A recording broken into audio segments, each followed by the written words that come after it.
Hi everyone, welcome back to Webtech Tutorial.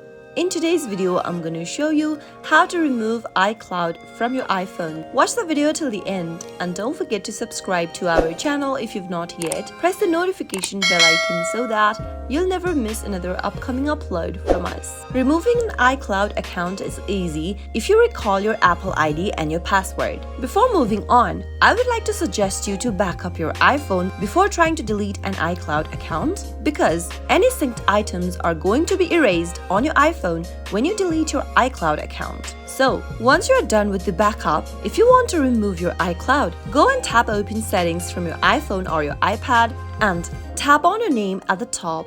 Tap the Sign Out button at the bottom of the screen. If you'd like to keep a copy of your data on this iPhone, make sure to enable the button right next to the options you'd like to keep a copy of and tap on Sign Out at the top right-hand corner. Confirm signing out by tapping the Sign Out button in the pop-up and you'll be able to delete or remove iCloud from your iPhone. That is how it can be done. I hope you found the video to be helpful. If it was, go ahead and give us a thumbs up.